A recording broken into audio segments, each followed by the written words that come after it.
1절 먼저 보실까요?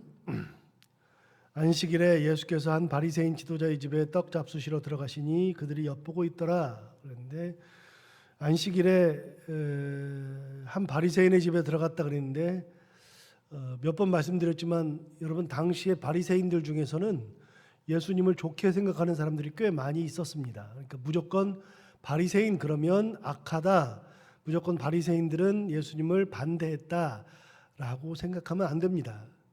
당대의 바리새인들 중에서는 예수님을 좋게 보신 분들이 꽤 있었습니다. 그런데 문제는 뭐냐면 예수님을 좋게 보고 예수님을 따르면서도 자기들의 관습을 버리지 못했다는 것이 문제입니다. 계속해서 그들은 자기들의 관습, 자기들이 장로들에게 받았던 대대로 내려오는 그 관습을 계속해서 지키면서 예수를 믿으려고 했던 것이죠. 1절 다시 한번 보세요. 재밌는 표현이 나오거든요. 안식일에 예수께서 한 바리새인 지도자의 집에 떡 잡수시러 들어가시니 그들이 뭐하고 있었냐면 엿보고 있었다, 그렇게 얘기하잖아요. 엿봤다, 그 말은 뭐예요? 책 잡으려고 하고 있었다. 혹시 장로들의 전통을 어기는 것은 아닌지 그것을 계속해서 감시하고 있었다, 그런 말이 되는 거죠. 여러분, 예수를 믿으면서도 나의 옛날 관습 가지고 있는 경우가 너무 많아요, 사실 우리가. 그리고 그 관습이라는 것이, 우리는 이제 장로들의 전통을 가끔 욕하지만 사실은 우리가 가지고 있는 관습이라는 것도 어떻게 보면 다른 나라에서는 효용이 없는데 우리나라만 가지고 있는 독특한 그런 것들이 있어요. 외국에서는 전혀 문제가 안 되는데 우리는 가지고 있으면서 그걸 문제 삼는 경우가 있어요. 가만히 보면 외국에 나가보면 그게 하나도 문제가 안 돼요. 예배를 예를 들어서 생각해 보면요, 예배를 드릴 때 우리는 뭐 각 교회마다 이렇게 틀에 짜여진 어떤 그 예배의 틀을 가지고 있어요. 그게 이제 오랫동안 내려온 전통 중에 하나인데, 그 예배는 뭐 묵도부터 시작해 가지고서 뭐 이렇게 쭉 나온다고 생각을 하는데 외국을 가보면 그게 여지없이 깨져요. 다른 경우들이 굉장히 많아요. 비근한 예로 뭐 미국 가서도 그랬고요. 제가 외국 가서도 예배를 드려보면 그런데, 몇 번 말씀드렸지만 제가 아프리카 갔을 때에 케냐 가서 거기 예배는 완전히 우리랑 다르다는 것을 느꼈어요. 거기 예배는 어떻게 드리냐면, 거기에는 예배는 우리처럼 뭐 묵도가 있는 게 아니에요. 오후에 우리가 찬양 예배 드리듯이 막 찬양하고 나서, 그리고 나서 기도하고 말씀 보고 그냥 끝이에요. 그런데 그 찬양을 얼마나 많이 하느냐? 1시간을 찬양을 해요. 1시간을. 그것도 뭐 악기가 있는 게 아니에요. 그냥 막 두드리는데, 목사님 사모님이 이렇게 되신 사모님이 막 두드리는데요, 혼자 어떻게 그렇게 잘 두드리는지. 역시 아프리카 사람들의 그 리듬감은 타고났는데 그걸 1시간 동안을 두드리면서 그 악기 하나로, 교회도 뭐 얼기설기 지어가지고서 뭐 이 비 다 들어오고 뭐 밖에 모이는 그런 데에서 예배 드리는데 1시간을 두드리고 잠시 기도하고 그리고 이 말씀도 거의 1시간을 듣는데, 그렇게 예배를 드리는데 얼마나 거기에 은혜가 많은지 몰라요. 그걸 예배가 아니라고 이야기할 수가 없어요. 진짜 예배를 드리는 것 같아요. 하나님 앞에 진짜 예배를 드리는 거죠. 여러분, 어떤 틀을 가지고서 그 틀에다 우리가 다 맞추려고 그래요. 맞추려고 그러는데 가만히 보면 조금만 벗어나 보면 그게 아니에요. 병자들이 예배 드릴 때 병자들이 언제 묵도하고 있고 언제 뭐 하고 있어요? 그렇지 않아요. 병자들은 가서요, 간단히 기도만 해도 하나님의 임재를 느낀다고요. 굉장히 중요한 거예요. 근데 우리는 어떤 형식을 꼭 갖춰야 되고 틀을 갖춰야 되고 올 때는 어떻게 와야 되고 막 그런 어떤 틀에 딱 매여서 사는데, 그것이 옛날에는 맞는 줄 알았는데 시간이 지나면 지날수록 뭘 느끼냐면요, 그곳에 하나님의 임재해야 예배가 되는 거예요. 우리가 어떤 걸 가지고 있어야지만 예배가 되는 게 아니라 하나님이 임재하시고 하나님께서 역사하시고 하나님의 우리의 마음을 만져주셔야 온전한 예배가 되고요. 그래야 하나님께서 함께 하시는 그런 공동체를 만들 수 있는 거예요. 다른 걸로 사람들을 억누를 필요가 진짜 없어요. 가만히 보면 멀리 입고 왔는지, 머리를 어떻게 하고 왔는지, 뭐 슬리퍼를 신고 왔어도 상관없어요. 항상 드는 생각이지만 어떤 생각이 드냐면, 우리 아이들 중에서는 교회 올 때 뭐 요즘은 그런 애들이 없는데 뭐 슬리퍼 신고 온 애들도 있고요. 뭐 완전히 그런 애들이 있어요. 그런데 옛날에는 슬리퍼 신고 오면 큰일 나는 줄 알았는데 지금 생각해 보니까요, 슬리퍼 신고 와도 교회 오는 게 너무나도 감사한 거예요. 아예 안 올라 그래요. 교회를.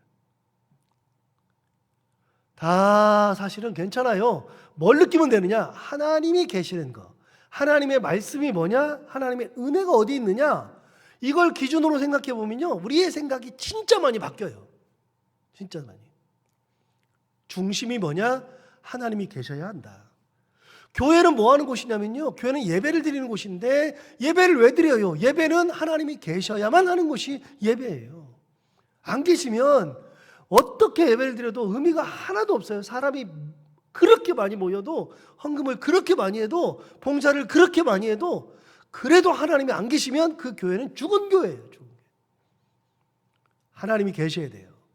교회는 하나님이 계시는 곳, 공동체는 하나님이 계시는 곳이 그 교회 공동체, 하나님 공동체, 예수 공동체를 만들 수 있는 거죠. 진짜 다른 걸 가지고서 막 하는 거, 우리가 예수 믿으면서 다른 거 웬만하면 다 버리고요, 중심이 뭐냐? 하나님. 그래서 어거스틴이 얘기했다 그랬잖아요. 예수를 믿으라. 예수를 믿으라. 그리고 네 마음대로 해라. 이게 진짜 진리인 것 중에 하나가 뭐냐면요, 예수를 믿으라 그랬을 때 그냥 예수 믿는 게 그냥 예수님 믿습니다, 그게 아니라 정말 예수님을 믿는 거예요. 예수님의 말씀을 진짜 따라가고 예수님의 은혜대로 살아가고 처음부터 끝까지 예수밖에 없는 거예요. 그렇게 예수를 따라가는 사람, 진정한 예수님의 제자가 되면 네 마음대로 해라 그랬을 때 정말 네 마음대로 다 해요? 딴짓해요? 죄 져요? 우리 안에 예수님이 계신데 죄를 어떻게 져요? 죄 짓는 곳만 가도 구역질이 나는데, 다른 사람을 이렇게 사기만 치려고 그래도 안 되는데 그게 돼요? 그래서 예수 잘 믿는 우리 아이들은요, 말할 필요가 없는 게 뭐냐면, 예수 잘 믿는 아이들은 내 부모를 꼭 공경해라 안 해도 말씀대로 살려고 하기 때문에 내 부모를 공경할 수밖에 없는 아이로 자랄 수밖에 없어요. 어거스틴 말이 진리예요. 예수를 믿어라. 그 믿는 것은 그냥 믿는 게 아니라 정말 예수를 믿으면 예수를 믿어라. 그리고 네 마음대로 해라. 네 마음대로 하라면 딴짓 하라는 게 아니에요. 네 마음대로 해도 주님 안에서 안 벗어난다. 그래서 고린도서 3장 17절에 뭐라 그랬어요? 성령이 우리에게 임하셨을 때 주의 성령이 계신 곳에는 뭐가 있느니라? 자유함이 있느니라. 자유함이. 왜 자유함이 있어요? 주님께서 계시는데 자유가 있죠. 뭘 해도 자유죠. 은혜죠. 하나님이 계시는 곳에는 자유가 있어요. 매여 있을 필요가 없다고요. 매여 있을 필요가. 그런데 우리가 자발적으로 신앙생활하면서 교회에 매여, 신앙생활하면서 목사에 매고, 신앙생활하면서 행사에 매이고, 자꾸만 매여요. 옆 사람에게 매이고, 자꾸 그러는데 매일 필요가 없어요. 매이지 말고요. 그런 거에 매이지 말고 신앙생활하면서 매일 곳은 딱 하나밖에 없어요. 하나님 앞에 매고 예수님 앞에 매이고, 다른 것들은 매일 것이 하나도 없어요. 진짜 없어요. 하나님만 계시면 되고 예수 그리스도만 있으면 되는 거예요. 예배는 뭐라고요? 예배는 하나님의 임재가 있어야 예배가 되는 거예요. 형식이 예배를 만드는 게 아니라 하나님께서 임재하시는 곳이 진정한 예배. 자, 바리새인들이 예수님을 따라왔어요. 따라와서 예수님을 좋아했어요. 예수님을 집에까지 초청했어요. 그런데 아직까지 뭘 못 버려요? 장로들의 전통을 못 버려요. 그러니 뭐 하고 있어요? 예수님을 모셔다가 자기 집에서 식사를 대접하면서도 뭐 하고 있다고요? 1절에 엿보고 있다. 책 잡으려고. 자, 2절 볼까요? 그런데 1절 위에 1절 처음에 뭐라고 되어 있냐면 안식일에, 그렇게 되어 있잖아요. 안식일에. 2절 주의 앞에 수종병 든 한 사람이 있는지라. 꼭 고쳐주는 것 중에서 안식일 얘기가 많이 나오는데 하나 여쭤볼게요. 자, 여러분 성경을 보다 보면 예수님께서 안식일 날 병 고치는 얘기가 많잖아요. 그럼 하나 여쭤볼게요. 진짜 안식일 날 많이 고쳐서 이렇게 기록되어 있을까요? 그럼 여러분 다른 날은 안 고쳤어요? 제가 볼 땐 다른 날도 엄청 많이 고쳤는데 그거에 대해서는 관심이 없어. 뭐만 생각해요, 자꾸만. 안식일 날 왜 고치느냐, 이것만 생각하는 거예요, 이것만. 희한하게 예수님께서 안식일 날, 다른 날은 쉬고 안식일 날만 골라가지고 이리 와. 너 이리 와. 그래서 그 사람들 찾아다니면서 고쳐준 적이 없어요. 안식일 날 병을 고쳤을 때에 사람을 찾아다니면서 아픈 사람들, 병든 사람들을 고쳐준 적이 없어요. 희한하게 안식일 날 회당에 계셨을 때, 오늘은 바리새인의 집에 갔을 때, 안식일 날 뭘 하고 있을 때 사람들이, 병자들이 거기 있어요. 예수님이 찾아다신 적이 없고 거기에 있는데 갔을 때에 그 사람들을 고쳐주죠. 고쳐주는데 찾아서 고쳐준 게 아니라 있는 병자, 고통 속에 있는 병자, 수년 동안 고생하고 있는 사람, 삶의 의미가 없는 사람, 자살하고 싶을 만큼 괴로운 사람들을 만났을 때 긍휼한 마음이 있어서 고쳐주신다고요. 왜 안식일 날 많이 고쳐줬을까? 아니요, 안식일보다도 더 많이 고쳐줬어요, 다른 때. 그런데 꼭 이때가 문제가 되는 것은 이날 문제를 삼으니까 문제가 되는 거예요. 여러분, 문제를 삼았을 때 문제가 되는 거지, 문제를 삼지 않으면 문제가 안 돼요. 뭐 저 사람이 어떻다, 그걸 문제를 삼으면 문제가 되지만 문제를 안 삼으면 문제가 아닌 거예요. 그런데 안식일 날 이런 일이 있어요. 그렇게 삐딱하게 보면 계속 삐딱하게 보이는 거죠.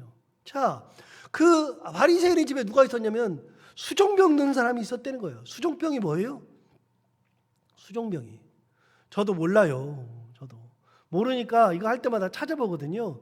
수종병이 뭐냐면 제가 찾아보니까 어떤 사람이냐면, 이 사람은 복수에 물이 차가지고, 복수에 물이 차면 어떻게 일이 벌어지냐? 복수에 물이 차면, 여러분, 복수에 물이 차면 뭐가 문제냐면요, 모든 속에 있는 장기를 막 눌러요.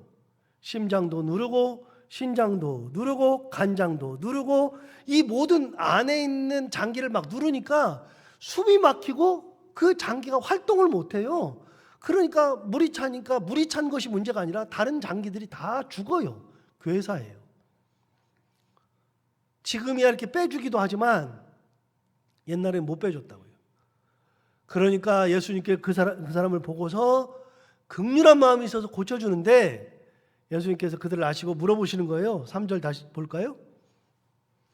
예수께서 대답하여 율법 교사들과 바리새인들에게 이르시되, 안식일에 병 고쳐주는 것이 합당하냐 아니하냐 물어보잖아요. 물어보죠. 야, 내가 지금 고칠 것 같은데 안식일에 병 고쳐주는 것이 합당하냐? 그렇지 아니하냐? 그랬더니 그들이 말해요. 4절, 그들이 잠잠하거늘 예수께서 그 사람을 데려다가 고쳐 보내시고 또 그들에게 이르시되, 너희 중에 누가 그 아들이나 소가 우물에 빠졌으면 안식일에라도 곧 끌어내지 않겠느냐 하시니, 그들이 이에 대하여 대답하지 못하니라. 뭐라 그랬어요? 아들이 구덩이에 빠지거나, 다른 성경에서는 나귀라고 되어 있어요. 나귀. 또는 소가 우물에 빠졌어도 건져내요. 여러분, 사람이 빠지면 못 건진다는 거예요. 이게 뭔 말이에요? 바로 앞에 13장으로 넘어가 볼까요?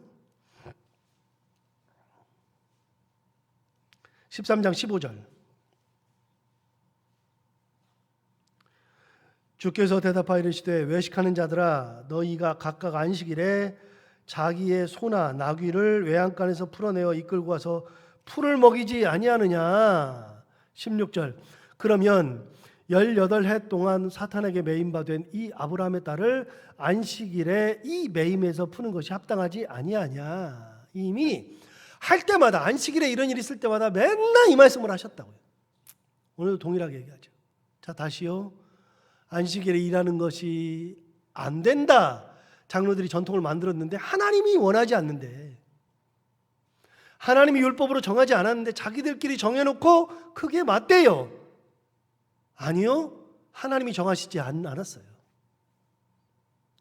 교회마다 약간의 차이점들이 다 있는데 그것을 꼭 지켜야 된다? 지켜야 되는 것도 있는데 꼭 지켜야 되는 것은 아니에요. 가장 중요한 것은 뭐냐면, 하나님께서 원하시느냐, 하나님의 뜻이 어디 있느냐, 이게 가장 중요한 거예요. 여기 보세요. 바리새인들이 헛짓거리만 하잖아요. 하나님이 원하지 않는데 그 일을 하니까.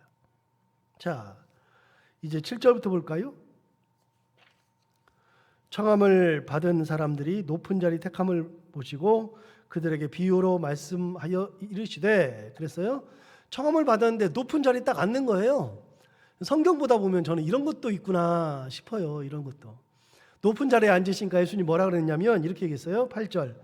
네가 누구에게나 혼인잔치에 청함을 받았을 때에 높은 자리에 앉지 말라. 그렇지 않으면 너보다 더 높은 사람이 청함을 받은 경우에 너와 그를 청한 자가 와서 너더러 이 사람에게 자리를 내주라 하리니 그때 내가 부끄러워 끝자리로 가게 되리라. 예수님이 뭐라 그랬어요? 높은 자리에 앉지 말라. 정확하게 말씀하셨어요.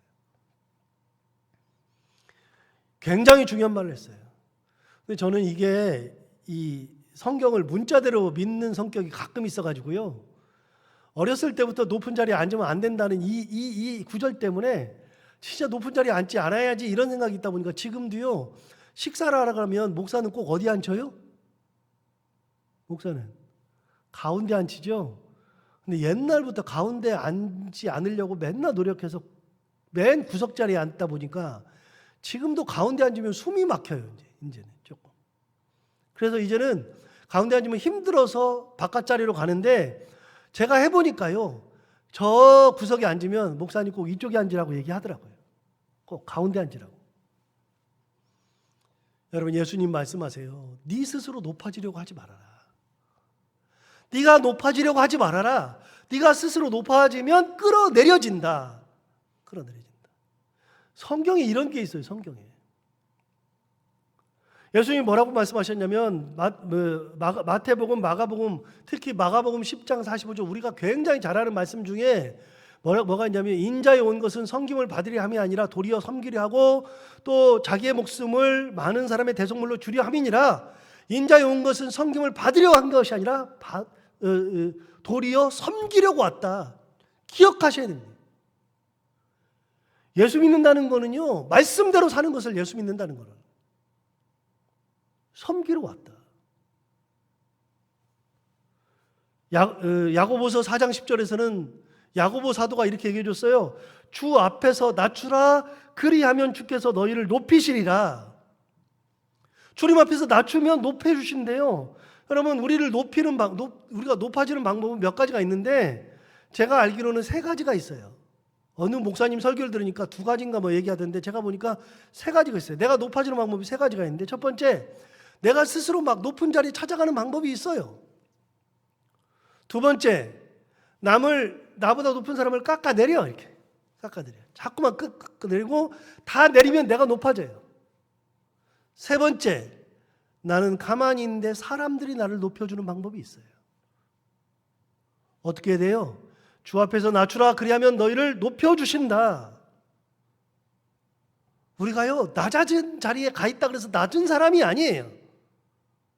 예수께서 섬기라 하시면서 섬기셨죠. 그러면서 발을 씻기셨죠. 우리 똑같아요. 단 한 번도 예수님은 본인을 스스로 높이신 적이 없습니다. 그런데 우리는 예수님을 지금도 지극히 높여주죠. 우리 주일마다 하는 그리스도 찬미송 있죠. 초대교회에서 했던 초대교회 예배 때마다 했던 그리스도 찬미송 빌립보서 2장 5절부터 11절 그 내용을 제가 읽어드릴게요. 이렇게 돼 있어요. 너희 안에 이 마음을 품으라 곧 그리스도 예수의 마음이니 그는 근본 하나님의 본체시나 하나님과 동등됨을 취할 것으로 여기지 아니하시고 오히려 자기를 비워 종의 형체를 가지사 사람들과 같이 되셨고 사람의 모양으로 나타나사 자기를 낮추시고 죽기까지 복종하셨으니 곧 십자가에 죽으심이라. 예수님이 본체는 하나님과 동등왕인데 자기를 낮추시고 사람이 되시고 그거보다 더 낮아져서 십자가에 달려서 죽으셨다. 자기를 낮추시고 죽기까지 복종하셨다. 여기까지만 있는 게 아니에요. 그 다음에 뭐라고 됐냐면 이러므로 하나님이 그를 지극히 높였다. 우리 매 주일마다 하잖아요. 사도신경 하듯이 우리 매주일마다 하잖아요. 우리 교회에서는. 이러므로 하나님이 그를 지극히 높여 모든 이름 위에 뛰어난 이름을 주사 하늘에 있는 자들과 땅에 있는 자들과 땅 아래에 있는 자들로 모든 무릎을 예수의 이름에 꿇게 하시고 모든 입으로 예수 그리스도를 주라 시인하여 하나님께 영광을 돌리게 하셨느니라. 하나님이 높여주시더라. 여러분 당대 십자가를 진다는 것은 그거는 죄수 중에 가장 흉악범이 지고 가는 것이 십자가죠. 그런데 그렇게 지어도 하나님이 예수를 지극히 높였어요. 낮추시고 낮추셨는데 높이고 높이죠. 제가 보니까 낮춘다 그래서 낮아지지 않습니다. 높인다 그래서 높아지지 않습니다. 모세가 언제 자기를 높여달라고 한 적이 없습니다. 하나님이 세우니까 그 자리에 가는 거지. 자기가 높아지기 위해서, 지도자가 되기 위해서 준비한 적이 없습니다. 다윗이 높아지려고 한 적이 없습니다. 다윗도 내가 왕이 되어야지 한 적이 없습니다. 하나님이 세우시니까 그 자리에 간 겁니다. 그 다음에는 자기가 스스로 높아지지도 않습니다. 끝까지 하나님 찬양하고 하나님 붙들고 있고, 그게 다윗이죠. 왜 멋있어요? 다윗을 볼 때마다 멋있어요. 왜 멋있어요? 하나님만 붙들고 사니까 멋있는 거예요. 왕이어서 멋있는 게 아니라 하나님만 붙들고 사니까. 낮춰도 괜찮아요. 낮아져도 괜찮아요. 섬겨도 괜찮아요. 손에 뭐 좀 묻어도 괜찮아요. 오물이 묻어도 괜찮고 다 괜찮아요. 뭐 쓰레기 청소해도 괜찮아요. 하나님의 은혜가 있는 사람은 하나님이 높여주시고, 사람이 그걸 볼 때 위대하게 높여주는 거예요. 여러분 10절 볼까요? 10절 보시면 이렇게 얘기했어요. 청함을 받았을 때 차라리 가서 끝자리에 앉으라. 그러면 너를 청한 자가 와서 너더러 버시어 올라앉으라 하리니 그때야 함께 앉은 모든 사람 앞에서 영광이 있으리라. 차라리 끝자리에 앉으래요. 그러면 높여준대요. 제가 대학 다닐 때부터 이 말씀이 그렇게 문자대로 믿어져가지고 이대로 살려고 노력했는데, 이거는 진짜 진짜 겸손하고 그런 게 아니라 이대로 살아봐야지. 그래서 살려고 노력했죠. 여러분, 말씀대로 사는 것이 가장 중요한 거예요. 차라리 끝자리에 앉으라. 그러면 사람들이 너를 높은 자리로 이끌어준다. 11절 무릇 자기를 높이는 자는 낮아지고 자기를 낮추는 자는 높아지리라. 자, 하나 여쭤볼게요. 사람 앞에서 높아져 봐야 의미 없죠. 우리는 누구 앞에서 높아져야 돼요? 하나님이 우리를 높여줘야죠. 우리도 모두 다윗이 되고 모두 모세가 될 수 있어요. 하나님이 우리를 그 자리에 세우시면, 우리를 이끌어주시면. 기준이 뭐냐? 기준은 하나님. 예배의 기준이 뭐냐?